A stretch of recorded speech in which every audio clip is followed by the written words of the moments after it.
जय Hind friends, exam ज्योति YouTube channel में आपका स्वागत है। आज हम लोग NT-UGC नेट का इंग्लिश लिटरेचर का chapter number 14 that is pre-Chaucerian to Elizabethan age, इससे रिलेटेड जितने भी MCQs हैं आज हम डिस्कस करेंगे आज की वीडियो में। इससे पहले अगर आपने हमारे चैनल को सब्सक्राइब नहीं किया तो सब्सक्राइब करें, लाइक शेयर कमेंट्स करना ना भूलें। चलिए शुरू करते हैं आज का class. Today's first question is in literature fiction is described as and the options are an act of making or moulding to form something new, the form of prose that describes imaginary events, situations and people, work based on facts. And the right answer is the form of prose that describes imaginary events, situations and people. Literature fiction में क्या description होता है, क्या describe किया जाता है, तो वो है imaginary events, situations and people. ठीक है, इन सबको मिलाकर एक प्रोज का फॉर्मेशन होता है। Okay, next question is a fiction may be based on, and the options are stories of actual historical events. Second option is imaginary situations and settings. Third option is with some resemblance to real life events and characters. And last option is all of the above. The right answer is all of the above. Fiction में किस चीज़ को basis करके बनाया जाता है, तो सारी की सारी बातें ही बेसिस की रहती हैं। ठीक है, हिस्ट्रिकल इवेंट्स को इंपॉर्टेंस दिया जाता है, सिचुएशन सेटिंग्स वगैरह सब चीज़ ध्यान दिया जाता है। अगेन रियल लाइफ इवेंट्स को भी देखकर उनसे मिलता जुलता बनाया जाता है। ठीक है, कोई भी फिक्शन, कैरेक्टर्स वगैरह एवरीथिंग। ओके, इसलिए ऑल ऑफ द अबव होगा। Our next question is the function of a fiction is to give its readers and the options are to take us into a real world, to make us use our logic and analytical abilities, to arouse sympathy, sweep emotions and give an insight into the life of the characters, and last option is to bring a drastic change in society. The right answer is to arouse sympathy, sip emotions and give an insight into the life of the characters. तो एक fiction का function, उसका क्या theme है कि वो अपने readers को, जो उनको पढ़ रहे हैं, उनको क्या दे वो, तो एक एम्पैथी अराइज करे, इमोशन अराइज करे, ठीक है, insight into the life of the characters, वो पूरे उसमें घुस जाए कैरेक्टर्स में, उनको वैसा फील करे, इतना डीप इमोशन उनमें ला देते हैं। ठीक है, रीडर्स के मन में। ओके, सो वो उनका फंक्शन रहता है। Next question is The advent of short stories was due to, and the options are increase in literate readers and start of magazines and periodicals. Second option is more free time available to its readers. Third option is inventions in printing technology. Last option is none of the above. And the right answer is increase in literate readers and start of magazines and periodicals. जो short stories है, इसका advent means arrival, starting. Short stories का starting कैसे हुआ, क्यों हुआ?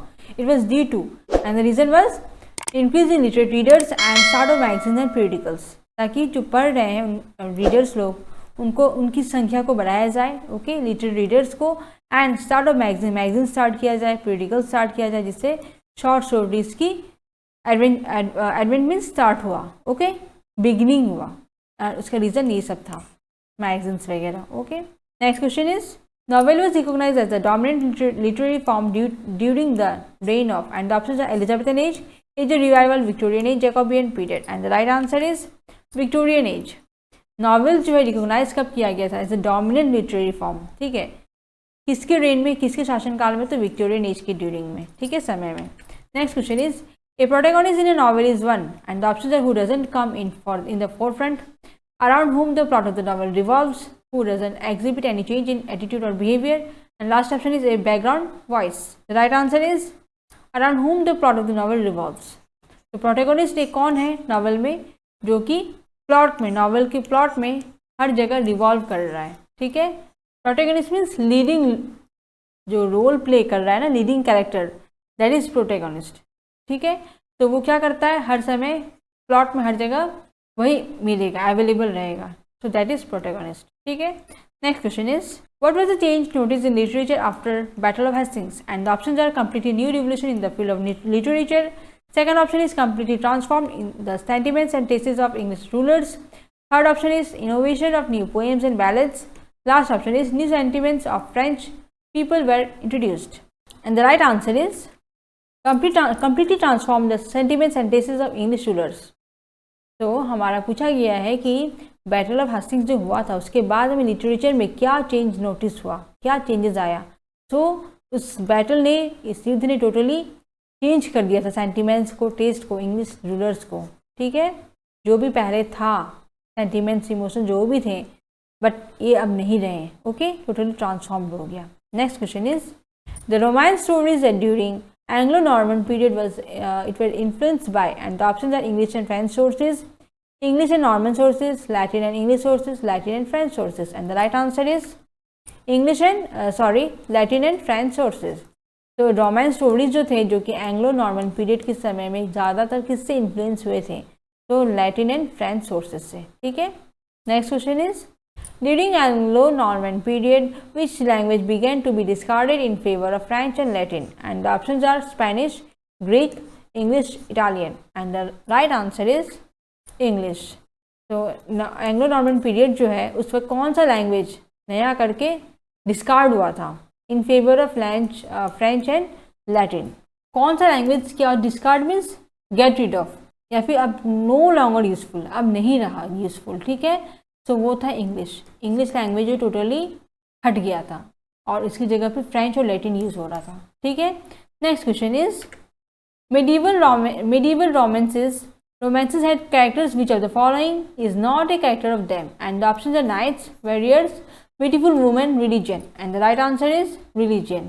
medieval romance जो था उसमें कैरेक्टर्स वगैरह जितने भी थे, which of the following is not a character of them, इसमें से कौन सा है जो कि उसका कैरेक्टर नहीं है? बाकी सब तो कैरेक्टर हैं बट नॉट हमें ध्यान देना है, तो वो है रिलीजन, ठीक है। रोमांस में रिलीजन की कोई बातें नहीं आती हैं, okay. Next question is During the Anglo-Norman period, the literature that contained stories from aristocratic class were called, and the options are chronicles, medieval romances, root histories, and the right answer is medieval romances।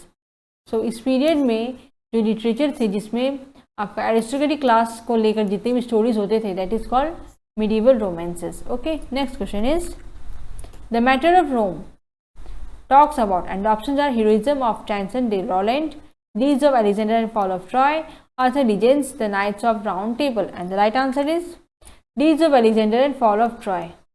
जो matter of Rome है ये किसके बारे में बातें कर रहा है? तो डीड्स ऑफ अलेक्जेंडर की करतूत को लेकर बोल रहे हैं, उन्होंने क्या किया है, and fall of Troy, okay. Next question is Chaucer's father was there, and the options are soldier, wine merchant, diplomat, owner of leather shoe factory, and the right answer is wine merchant.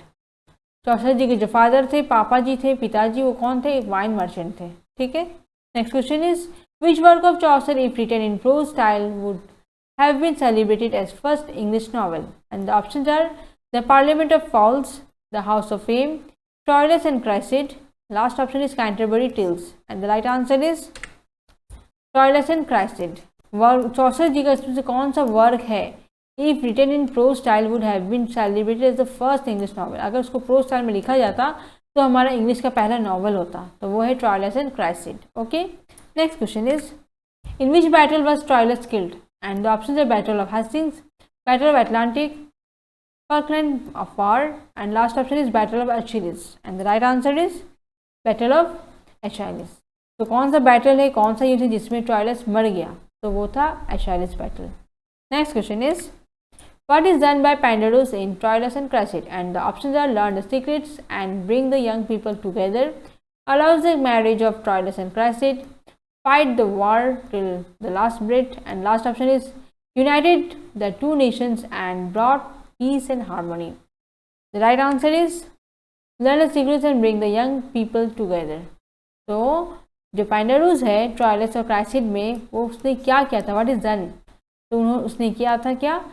Secrets उसको जाना था, ठीक है, learn किया था, समझा था, and bring the young people together, और उस सीक्रेट की वजह से उसने यंग पीपल को सबको साथ में ला दिया था, टुगेदर कर दिया था। Next question is Cressida promise to herself that, and the options are she will be happily live with her father, second option is she will be true to Troilus, third option is she will be true to Diomede, and last option is she will be true to the country. The right answer is she will be true to Diomede. तो Cressida जो उसने अपने आप से क्या promise किया था कि वो हमेशा डायमंड्स के साथ सच्ची से रहेगी, कुछ गलत झूठ बात नहीं बोलेगी, ना कुछ करेगी, okay. Next question is which of the following tales in Chaucer's Canterbury Tales is in prose, and the options are the Parliament of Fools, the Legend of Good Women, the House of Fame, the Book of Duchess, and the right answer is the Legend of Good Women. इसमें से कौन सी कहानी है चौसर चौसर जी का Canterbury tales जो कि pros में है, इज इन प्रोज, तो वो है legend of Good women. Okay, next question is during which period Chaucer wrote most of his major works, and the options are when he was a soldier, when he became a member of parliament, when he held the job of customs controller to London, and last option is when he held the postal diploma, and the right answer is when he held the job of customs controller to London। तो वो चौसर जी हैं, उन्होंने बहुत सारी works, बहुत सारी books उन्होंने लिखी थी। कब? जब वो when he held the job of customs controller, जब उनका ये वाला जॉब था लंदन में कंट्रोलर में, ओके, कस्टम कंट्रोलर में, तो उन्होंने बहुत सारी बुक्स लिखी थी। Okay, next question is in Canterbury Tales what is the name of the inn where the pilgrims meet before their journey, and the options are the Tabard, the Talbot, the travelly, the Tolbooth, and the right answer is the Tabard. जो Canterbury tales है इसमें उस इन का क्या नाम था? इन means Dharamshala, where pilgrims, जहाँ पे पुजारी लोग मिलते हैं बिफोर देयर जर्नी, शुरू करने से पहले वो एक जगह मिलते हैं, डिस्कस करते हैं, तो उसका नाम क्या था धर्मशाला का? तो वो था Tabard. Okay, next question is who was Igraine married to in Morte d'Arthur before she got married to Uther Pendragon, and the options are Duke of Tintagel, Sir Ironsaide, Sir Ironside, third option is Sir Uvain, last option is Sir Urens, and the right answer is the Duke of Tintagel। So आइग्रेन ने Mary किया था, शादी किया था इन Morte d'Arthur में before she got married to Uther Pendragon, उससे शादी करने से पहले उसने किससे मैरिज शादी की थी? तो ड्यूक ऑफ टिंटाजिल से। Okay, next question is which word is applied to denote the whole translation from the Middle Ages to the modern world is more correctly applied to the revival of art resulting from the discovery and imitation of classic models in the 14th century, and the options are Renaissance, Reformation, Restoration, Humanism, and the right answer is Renaissance। तो अच्छा कौन सा word है जो कि use किया जाता है ट्रांसलेट करने के लिए from middle ages to the modern world, middle समय से मॉडर्न समय में आने के लिए, and it is more correctly applied to the revival of art. इसमें नई शुरुआत हुई है आर्ट में, डिस्कवरी हुई है, इमिटेशन हुआ है, फॉलो किया गया है क्लासिक मॉडल्स को ऑफ 14th सेंचुरी, तो उसे क्या कहते हैं? रिनेसेंस कहते हैं। ठीक है, next question is which of the following is a prose story by Chaucer, and the options are tale of Melibeus, the Parson's Tale, tale of knight, and last option is both A and B, and the right answer is both A and B. तो इसमें पूछा है चौसर जी का कौन सा इसमें से prose है, तो A and B, that means ये दोनों होगा, that is tale of Melibeus and Parson's Tale. Okay, next question is who among the following is well known for book Morte d'Arthur, Morte d'Arthur किसने लिखा है? And the options are Malory, Kyd, Wycliffe, Caxton, and the right answer is Malory. इस book के लिए कौन famous है? तो Malory ji. Okay, next question is why is the prologue to Canterbury Tales is called the prologue to modern fiction, and the options are realism, humor, characterization, narrative unity, and the right answer is narrative unity। तो पूछा गया है कि Canterbury tales का जो prologue है उसे क्यों कहा जाता है प्रोलॉग टू मॉडर्न फिक्शन? तो नैरेटिव यूनिटी की वजह से। ठीक है, next question is the great importance was assigned to intellect, to experience, to scientific experiment, this new outlook was known as, and the options are humanism, revival, renaissance, psychology. Right answer is renaissance. जो importance दिया गया है intellect को, experience को और scientific experiment को, इस नया आउटलुक को क्या नाम दिया गया है? तो उसे हम क्या कहते हैं? रिनेसेंस। रिनेसेंस की वजह से क्या होता है? नया नया एक्सपीरियंस होता है, नए नए इंटेलिजेंस आइडियाज़ होते हैं, एक्सपेरिमेंट्स किए जाते हैं। ठीक है, इसकी वजह से एक नया आउटलुक आता है, नया एक इन्फॉर्मेशन होता है, दैट इज कॉल्ड रिनेसेंस। ठीक है, next question is what is the significance of the War of Roses, and the options are England and France had the same national flower, the rose. Second option is the war occurred due to roses. Third option is the rival faction in the war were symbolized by red and white roses respectively, and last option is rose symbolized the Crusaders of war, and the right answer is the rival faction in the war were symbolized by red and white roses respectively। तो war of roses में क्या हुआ था? तो लाल और white colour का roses जो है क्या किया था? सिम्बलाइज किया गया था, दिया गया था।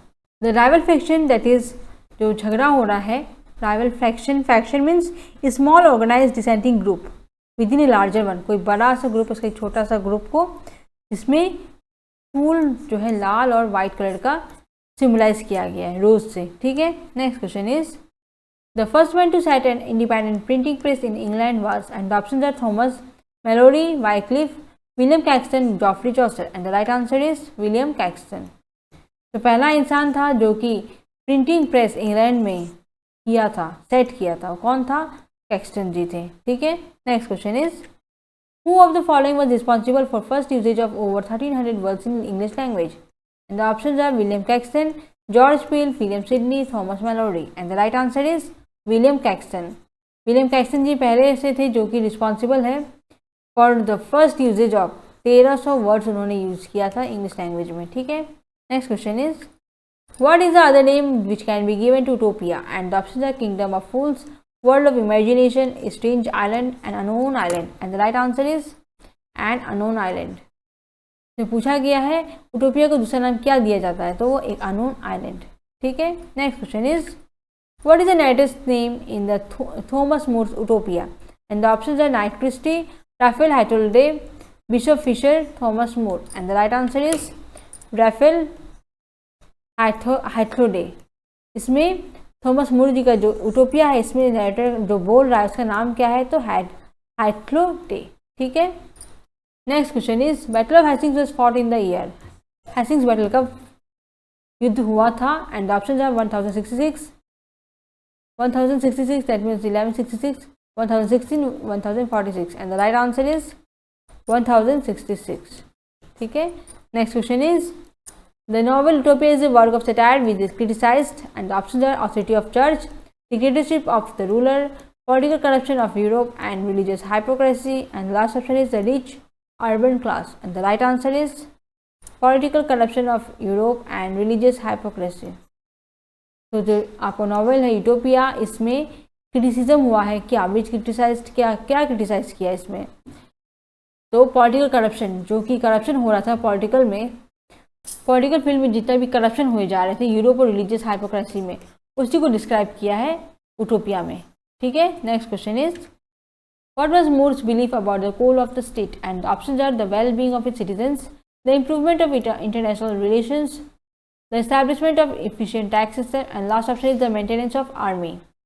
The right answer is the well being of its citizens. More ji क्या बिलीव करते थे अपने स्टेट को, गोल को लेकर, ओके, तो वेल बीइंग ऑफ सिटीजन्स, कि सिटीजन्स का सब अच्छा हो, ठीक है। Next question is Thomas More did not approve the divorce of which sovereign, and the options are Henry 1, Henry 3, Henry 7, Henry 8। The right answer is Henry 8। तो मोर जी जो है हेनरी 8 का डाइवोर्स को अप्रूव नहीं किए थे, ठीक है। Next question is the Spanish Armada was defeated under the reign of, and the options are Edward 3, Queen Elizabeth, Queen Mary, James I, and the right answer is Queen Elizabeth। तो जो हमारा Spanish armada है वो defeat यानी हार गया था किसके शासनकाल में, तो एलिजाबेथ के शासनकाल में, okay. Next question is Deloney's prose work Jack of Newbury extols, and the options are the virtues of pope, the virtues of weavers, the skills of the poets, the authority of the queen, and the right answer is the virtues of weavers. जो Deloney जी का जो pros है उसमें Jack of Newbery, इसमें क्या दिखाया गया है, तो वो है वीवर्स का वर्च्यू। जो डेलोनी जी जो है उन्होंने अपने जो लिखे थे प्रोज जैक ऑफ न्यूबेरी, इसमें उन्होंने एक्सटोल्स मीन्स प्रेज, उन्होंने बहुत उन्हें ऑनर दिया था, किसको दिया था, तो वीवर्स को, जो सिलाई का काम करते हैं ना, उनको बहुत अच्छा एक स्थान दिया था, उनको बहुत ही प्रेज किया था, ठीक है, अपने प्रोज वर्क में। Next question is who is known for his work a prose romance Euphrates, and the options are Robert Greene, John Lilly, Thomas Kyde, and last option is Christopher Marlowe, and the right answer is John Lilly। John Lilly जी का लिखा हुआ है Euphrates, okay। Next question is John Lilly's works include, and the options are Euphrates, The Anatomy of Wit, A Weep for an Ape, and The Woman in the Moon, and second option is Euphrates and His England, Jack of Newbury, Utopia, third option is Paraphrase upon the Palms, Prisms, A Pathway into the Holy Scriptures, The Pilgrimage, and last option is The Alchemist, The Gentleman of Verona, Shepherd's Pardon, and the right answer is Euphrates, The Anatomy of Wit, A Weep for an Ape, and The Woman in the Moon। So John Lyly ji ने क्या क्या लिखा है, तो ये सारे के सारे उनके लेखन हैं, ठीक है। Next question is whose role as a printer makes him as a contributor to the English Renaissance? And the options are Thomas Lodge, Wycliffe, Caxton, Tyndale, and the right answer is Caxton. तो किसका role printer के हिसाब से उन्हें makes him as a contributor to the English renaissance, English renaissance जो हुआ था उसमें किसको ज़्यादा सेक्रीफाइस कंट्रीब्यूट किया गया है, कौन से प्रिंटर में, तो वो है कैक्सन जी। कैक्सन जी को बहुत अच्छा स्थान दिया गया इंग्लिश रिनेसांस के रोल प्ले में, ठीक है। Next question is which literary figures works have been examined with renewed interest in the 20th century? And the options are Thomas Lodge, John Lilly, Edmund Spencer, Thomas Nish, and the right answer is Thomas Lodge. किसका literary figure जो है का लेखन है examine किया गया था with renewed interest, नए तरीके के इंटरेस्ट से जो कि 20th सेंचुरी का है, उससे किसका लेखन को एग्जामिन किया गया था, तो वो है लॉज, थॉमस लॉज। इनके लेखन को एग्जामिन किया गया था अकॉर्डिंग टू 20th सेंचुरी, ठीक है, 20th century style. Next question is which work of Thomas Lodge is considered as anticipating novel? Thomas Lodge ji के जो लेखन है उसमें से किसको एंटिसिपेटिंग नॉवेल का धारणा दिया गया था? एंटिसिपेटिंग मीन्स प्रिडिक्शन जिसमें होता है ना, that is act as a forerunner और प्रीकर्सर ऑफ, पहले ही उससे धारणा ले लेते हैं, तो वो कौन सा था? एंड ऑप्शंस है Metamorphosis, Treatise of the Plague, the Looking Glasses for London and England, and last option is Russell Knight, Euphues Golden Legacies, and the right answer is Russell Knight, Euphues Golden Legacies, ठीक है। Next question is इसे anticipating novel का consider किया गया था, ठीक है। Next question is the unfortunate traveller by Thomas Nashe is typical, and options are pastoral romance, revenge play, picaresque novel, love tragedy, and the right answer is picaresque novel. जो unfortunate traveller है जो कि लिखा गया है नेश जी के द्वारा, ये किस टाइप का नॉवल है, तो एक पिकारेस्क नॉवल है। Picaresque novel means what? It is related to an episodic style of fiction dealing with the adventures of a rough and dishonest but appealing hero, ठीक है। एपिसोड वाइज अच्छे से दिखाया जाता है फिक्शन को, that is unfortunate traveller, okay. Next question is the balance were mean for, and the options are the upper class, revenge play, elite class, love tragedy, and the right answer is revenge play। जो ballad है इसका meaning क्या है, तो revenge play है, ठीक है, बदला वाला टाइप का। Next question is who calls Elizabeth age of England as a noble and puissant nation, rising herself like a strong man after sleep and shaking her insensible locks? And the options are Spencer, Johnson, Lilly, John Milton, and the right answer is Lilly। तो पूछा गया है Elizabeth जी को इनके as को Elizabeth as को England का किसने अच्छा नोबल एंड प्यूसेंट नेशन बोल के कहा था, जिसमें एक स्ट्रॉन्ग मैन की तरह, जो कि आप आफ्टर बहुत रेस्ट लेने के बाद में अचानक वो जागे हैं और बहुत अच्छा उन्होंने अपने आप को राइज किया है, तो किसने कहा इस बारे में, तो लिली जी ने कहा था, okay. Next question is So this was our today's last question of this video। आशा करती हूँ आपको वीडियो पसंद आया होगा। अगर पसंद आया है तो आप ज़रूर सब्सक्राइब करें, अगर नहीं किया है तो लाइक शेयर कमेंट्स करना ना भूलें।